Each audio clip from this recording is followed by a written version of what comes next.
तो hello guys, welcome back to the channel. आज हम लोग कवर करने वाले हैं हिस्ट्री का सबसे इम्पोर्टेंट टॉपिक दिल्ली सल्तनत को। और ये वीडियो 2 पार्ट्स की होगी। तो हम लोग ये पहला पार्ट होगा जिसमें हम लोग 2 डायनेस्टीज़ को डिफाइन करेंगे।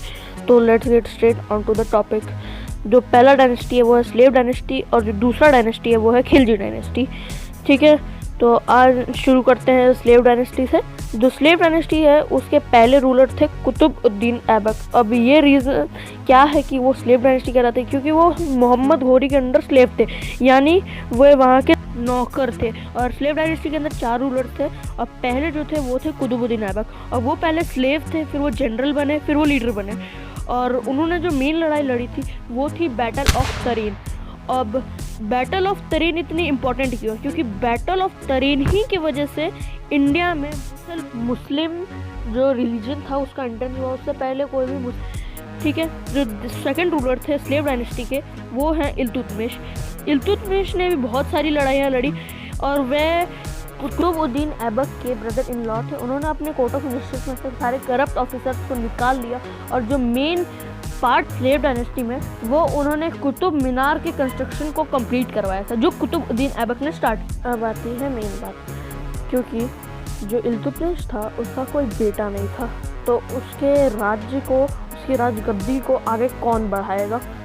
पर उनकी एक बेटी ज़रूर थी जो पावर में आई और उनका नाम था रज़िया सुल्तान। वह मार दी गई क्योंकि उनके ऑफिसर्स बहुत ज़्यादा खराब थे और उनको जाटों ने मारा था। इस कांड के बाद जितने भी रूलर्स थे वो रूल नहीं कर पाए और वो बहुत कमज़ोर थे, इसीलिए जो गुलाम वंश था या फिर स्लेव डायनेस्टी वो ख़त्म हो गया। उसके बाद जो दिल्ली सल्तनत था उसका सबसे बड़ा और सबसे ताकतवर किंगडम और सबसे ज़्यादा प्रॉस्पर डायनेस्टी, जी हाँ आप उसे सही गेस कर रहे हो, वो है खिलजी डायनेस्टी। वो पावर में आ गया। जो खिलजी थे वो पावर में आए क्योंकि वहाँ के रिवोल्ट जो थे वो टैक्स के ऊपर हुए और 1920 में खिलजीज़ की एंट्रेंस हो गई। जो पहला रूलर था खिलजी डायनेस्टी का उसका नाम है जलालुद्दीन खिलजी। अब मैं ये नहीं जान सकता इसको खिलजी बोलें या खलजी, आई डोंट नो।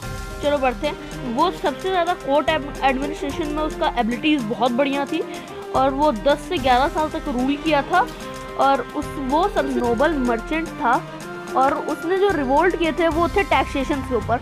वो पहला ही मुस्लिम रूलर था जिसने साउथ इंडिया इन्वेड किया था। और अब रीज़न क्या है कि वो सिर्फ 10 साल तक रूल किए, वो है अलाउद्दीन खिलजी जो उनका नेफ्यू था। उन्होंने उनकी हत्या कर दी और खुद पावर में आ गए और वो खिलजी डायनेस्टी के सुल्तान बन गए। अब अलाउद्दीन खिलजी पूरे दिल्ली सल्तनत के सबसे फेमस रूलर रह चुके हैं और वो अपने मामा को मार के गद्दी उन्होंने अपनाई थी और उन्होंने खिलजी डायनेस्टी को बहुत बड़ा किया।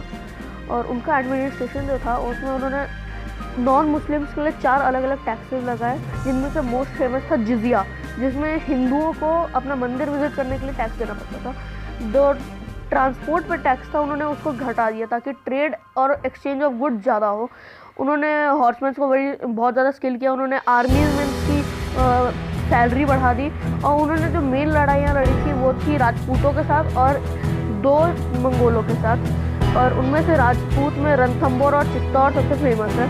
और वो मंगोल उनसे जीत नहीं पाए क्योंकि उस चंगेज़ खान अटैक से पहले मर चुका था। उनका जो फेमस जनरल था उनका नाम था मलिक काफूर। उन्होंने अलाउद्दीन खिलजी की हत्या कर दी गई थी और उनके बाद 2 और रूलर्स आए, लेकिन वो इतने पावरफुल नहीं थे कि वो इतना वास्ट बाउंड्री संभाल पाए। तो अगर आपको ये वीडियो अच्छा लगा हो तो प्लीज़ एक लाइक दे देना। और जैसा कि मैंने कहा ये एक पत्थर की लकीर नहीं है, तो हो सकता है